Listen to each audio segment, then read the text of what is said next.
رشید احمد گنگوہی نے، ہم تو کسی اور کی بات کو دلیل بھی نہیں مانتے، لیکن تیرے گھر کی کہانی میں بتا رہا ہوں، یہ فتاوی رشیدیہ میں ہم وہابیوں کو تیرے رشید احمد گنگوہی نے کہا اس دور کے متبع سنت ہیں وہ، لیکن تو اگر اس طرح بد زبان ہے تو تو کہہ لے، غیر مقلد کہہ لے، اس میں کیا فرق پڑتا ہے؟ نبی صلی اللہ علیہ وسلم کو نہ جانے کیا کیا لوگ کہا کرتے تھے۔ تو شیخ عبد القادر جیلانی رحمۃ اللہ علیہ فرماتے ہیں کہ ان کو وہ گالیاں لگ نہیں جاتی تھیں، سمجھ رہے ہیں؟ لکھ رہے ہیں جناب علی حشفہ غائب ہو گیا، اب یہ کام ہوگا کیسے؟ سنو، کہہ رہے ہیں سونے کی حالت میں ہو یا جاگنے کی حالت میں ہو، خوشی سے ہو یا زبردستی ہو، عذر سے ہو یا بلا عذر ہو۔ بھئی عذر اور بلا عذر، کوئی یہ کام منی میں، عرفات میں، مزدلفہ میں حج کرنے آیا بیچارہ، وہ یہی سب کرے گا وہ؟ قصدن ہو یا بھول کر بھی ہو۔ بھائی میں نے جب سمجھ نہیں آ رہی، ایک اگر بھول گیا تو دوسرے کو یاد نہیں رہا، دونوں بھول گئے، اور یہی کام کرنے کے لیے وہاں گئے، ان کو اور کوئی ٹھکانہ نہیں ملا مردودوں کو۔ لیکن میں کہتا ہوں یہ علماء دیوبند ہیں، عوام نہیں، عوام نہیں، علماء ہیں، علماء دیوبند کی ڈائری ہے یہ مفتی سعید احمد صاحب نور اللہ مرقدہ، اللہ ہی بہتر جانے کی خبر میں کیا ہو رہا ہوگا، مفتی اعظم مظاہر العلوم سہارنپور، جہاں کے مفتی اس طرح کے درس دیتے ہوں طلبہ کو، اور وہ طلبہ کیکڑوں کی طرح، میڈکوں کی طرح اور بجوں کی طرح ٹرٹراتے پھر رہے ہوں ہندوستان پاکستان میں، تو اللہ ہی خیر کرے۔ پھر تو انہی مفتی کے بنائے ہوئے، جیسے مفتی ویسے ان کے شاگرد، ویسے دوسرے مفتی لوگ۔ بہرحال جناب علی، یہ رہا معلم الحجاج کا ایک نمونہ جو میں نے آپ کے سامنے پیش کیا۔ آئیے کنبا کجا کجا نہم تن ہما داغ داغ شد، میرے پاس ایک یہ کتاب تو میں سمجھتا ہوں بڑے بڑے علماء دیوبند کو بھی نہیں گزری ہوگی، طریق القلندر۔ کسی آدمی نے مجھ سے پوچھا تھا مولانا قلندر کس کو کہتے ہیں؟ میں نے کہا گدھے کو قلندر کہتے ہیں، قلندر مانے گدھا۔ یہ طریق القلندر کس کی ہے معلوم ہے آپ کو؟ یہ ہے حکیم الامت حضرت مولانا محمد اشرف علی صاحب تھانوی کی کتاب ہے۔ آپ کہو گے یہ تم کہاں سے بٹورتے ہو؟ یہ حضرت یہ میں بٹورتا ہوں نا، جو لوگ توبہ کرتے ہیں ہمارے برادرہ میں جدے کے، اللہ انہیں جزائے خیر دے، ہاں انہوں نے پورا ملغوبہ پورا اٹھا کر کے دیا ہے کہ یہ لے جاؤ آپ۔ ہم نے کہا لاؤ بھائی، یہ تو ہمارے ہی کام آئیں گے۔ اس کے اندر بڑے بڑے واقعات ہیں قلندری کے۔ بہرحال حضرت کا میں کیا بتاؤں، ہمارے ہاں جو مجنون قسم کے لوگ ہوتے ہیں نا، وہ مولانا اشرف علی صاحب تھانوی کہتے ہیں، اب میں اس کا حوالہ کیا دوں، بس یہ یوں سمجھ لیں طریق القلندر۔ اب اس میں ایک بہت بڑا واقعہ ذکر کیا ہے حضرت غوث آتی ہے، طریق القلندر صفحہ نمبر 54 5454، ناشر ادارہ مدرسہ نور محمدیہ قصبہ جھنجھانا، ضلع مظفر نگر یو پی۔ ہاں، اور اللہم صلی علی محمد، اس کا جو ہے پرنٹ اونٹ نمبر کیا ہے بھائی؟ سن 1960 طبع اول۔ میں تو سمجھا میں پیدا ہی نہیں ہوا تھا، ہے نہیں، 67 سن 1907 سال کا فرق ہے بالکل ہماری پیدائش سے پہلے کی۔ یہ کتاب ہے مولانا اشرف علی صاحب تھانوی کی۔ یہ دیکھیں لکھ رہے ہیں کہ شیخ عبد القادر جیلانی بہرحال رات کو اٹھے، ان کا خادم بھی دیکھا کہ رات کو اٹھ رہے ہیں تو کیوں اٹھ رہے ہیں ذرا دیکھوں۔ المہم آگے چلتے چلتے کہتے ہیں بہرحال بڑا لمبا واقعہ ہے، میں آپ کو کیا بتاؤں۔ بہرحال اس کا لب لباب یہ ہے کہ حضرت یعنی ان کے پیچھے پیچھے چلا، وہ مرید ان کے پیچھے پیچھے لگا رہا خفیہ طریقے پر۔ حضرت غوث اعظم کو پتہ نہیں، وہ غوث اعظم جو بغداد میں بیٹھ کے یہاں مریدوں کی مشکلیں حل کرتے ہیں، پیچھے چلنے والے مرید کا بھی علم نہیں ان کو۔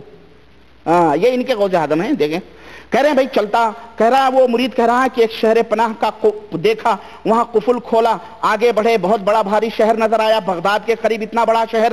سوچنے لگا خادم یہ کہاں سے ہو سکتا ہے، وہ بڑی حیرت میں، یا اللہ میں کیا دیکھ رہا ہوں، لیکن کچھ بولے نہیں، چپ چاپ چلتے رہے۔ شہر کے اندر داخل ہو کر ایک مقام پہ پہنچے، وہاں ایک مکان تھا، اس کے اندر داخل ہوئے، چند آدمیوں کا مختصر سا مجمع تھا، تکیہ لگا ہوا تھا، کسی کی آمد کا انتظار ہو جیسے۔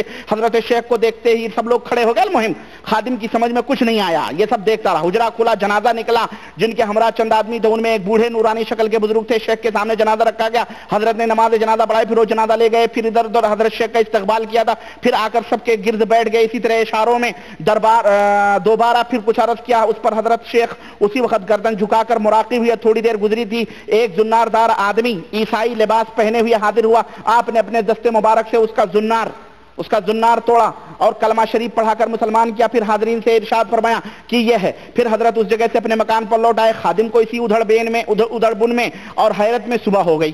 اے اللہ یہ قصہ کیا. اب صبح ہوئی چونکہ استادی شاگردی کا بھی معاملہ پیری مریدی سے بڑھ کے ہوتا ہے, اس لیے اس استاد نے اس شاگرد نے بے تکلف ہو کے شیخ عبد القادر سے پوچھا کہ حضرت وہ کیا ہے. تو کہنے لگے, حضرت نے فرمایا یہ ہے اصل چیز جو سنانے کے لائق ہے, جس کے لیے میں نے اتنا لمبا واقعہ بیان کیا. کہتے ہیں مجھے فرمایا کہ وہ شہر موصل تھا جہاں میں گیا تھا.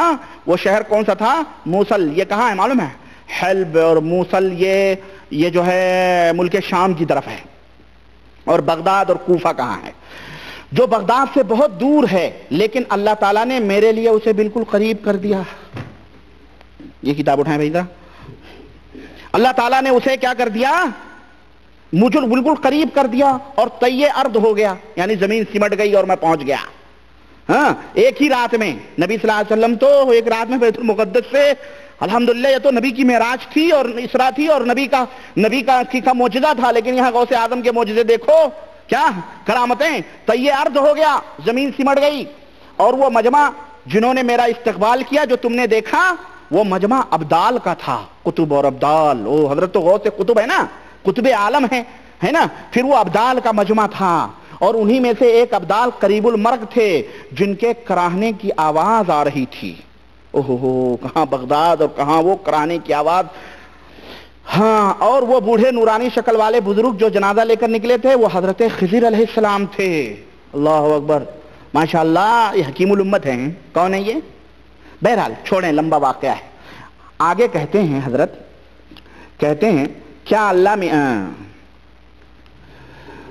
چونکہ کافر تو کسی عہدے باطنی پر ہو نہیں سکتا, جیسا کہ آج کل لوگ سمجھتے ہیں کہ چمار چوڑے بھی صاحب خدمت ہوتے ہیں. کیا اللہ میاں کو خدمت کے لیے مسلمان نہیں ملتے جو چوڑوں چماروں سے کام لیں؟ سبحان اللہ, اچھی قدر کی ولایت کی. خوب سمجھ لو کہ کافر ہرگز ولی نہیں ہو سکتا, اور اگر کسی کافر کو ولی کرنا بھی ہوتا ہے تو اول اس کو اسلام کی توفیق دی جاتی ہے. چنانچہ اس نصرانی کے معاملے میں بھی یہی ہوا کہ قسطنطنیہ سے ایک دم زمین کی تنابیں کھینچ کر اس کو حضرت شیخ کی خدمت میں پہنچایا گیا. اور قسطنطنیہ کہاں بھیا, وہاں سے بالکل تنابیں کھینچ کے, جیسے کہ اس کو چرچ سے نکال کر حضرت غوث پاک کی خدمت میں پہنچایا گیا. حضرت شیخ کی توجہ کی برکت سے کلمہ پڑھنے کے ساتھ ہی وہ رتبہ ہدایت ابدالیت پر پہنچ گیا. ایک ہی نظر میں کیا ہو گیا؟ وہ ابدال ہو گیا. مسلمان ہی نہیں, مسلمان تو ہوا ہی, وہ ابدال بھی ہو گیا. حالانکہ نہ مجاہدہ کیا نہ ریاضت. اسی کو تو کہتے ہیں کہ حضرت مسعود بک کی مرشد چکاملت چلا شد نجد, لیکن یہ محض نادار ہی ہے, کبھی ایسا بھی ہو جاتا ہے. اچھا, حضرت آگے لکھتے ہیں, اللہ اکبر, یعنی ان کے بارے میں کیا کہتے ہیں, اس کو میں نے تھوڑا سا پڑھا ہے, اس میں جہاں جہاں نشان ہمارے بھائی نے لگایا تھا. بہرحال استغراق کے عالم میں, جذب کے عالم میں جو ہوتے ہیں, اور لوگ اس کو پاگل سمجھتے ہیں. حالانکہ یہ پاگل پنی نہیں ہے, بلکہ یہ جو ہے یہ بہت بڑا درجہ ہے. کہتے ہیں حضرت قلندر علیہ الرحمہ مزار کے قریب بہرحال جس میں حضرت کا روحانی فیض شامل ہونا بھی بعید نہیں, اس لیے میں اس کا ثواب حضرت کی روح مبارک کو پہنچاتا ہوں. قلندر کی جو صفت اس وقت کتاب و سنت سے ثابت کر رہے ہیں, طریق القلندر ہے نا. بہرحال قلندری سے ثابت کیا ہے. جو مجذوب لوگ ہوتے ہیں انہیں جاہل جو ہوتے ہیں شرعی طور پر, وہی لوگ انہیں جاہل سمجھتے ہیں. اسی طرح سے جو کون تھا ابھی جس کا ذکر کا منصور حلاج, کہا منصور حلاج کو قتل کرنے والے لوگ سمجھے نہیں اصل میں اس کی بات کو شرعی طور پر, اس کے حقیقت کو, ورنہ وہ بہت بڑا پہنچیلا آدمی تھا. بہرحال یہ اشرف الجواب, یہ میں ابھی ذرا بعد میں اس کا میں پوسٹ مارٹم کرتا ہوں. ابھی پھر حضرت حکیم الامت کی ایک کتاب میرے سامنے آ گئی, اصلاحی نصاب ہے. حکیم الامت مجدد الملت حضرت مولانا شاہ محمد اشرف علی صاحب تھانوی, ان کی کتاب ہے جس کے اندر کئی کتابیں موجود ہیں. دارالارشاد دہلی کی چھپی ہوئی ہے, اور جناب علی اللہ آپ کا بھلا کرے. بہرحال اس کتاب میں تو بہت ساری قابل نوٹ باتیں ہیں, لیکن جو اہم بات میں آپ کے سامنے بیان کرنا چاہتا ہوں یہ ہے جو آپ کے سامنے موجود ہے, حضرت کا نعل مبارک. یہ نعل مبارک ہے, کس کا ہے معلوم ہے یہ نعل مبارک؟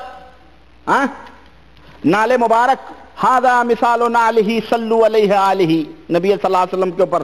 اس میں لکھا ہوا ہے کہ دیکھیں, یہ لکھا ہوا ہے کہ طریقہ توسل نیل الشفا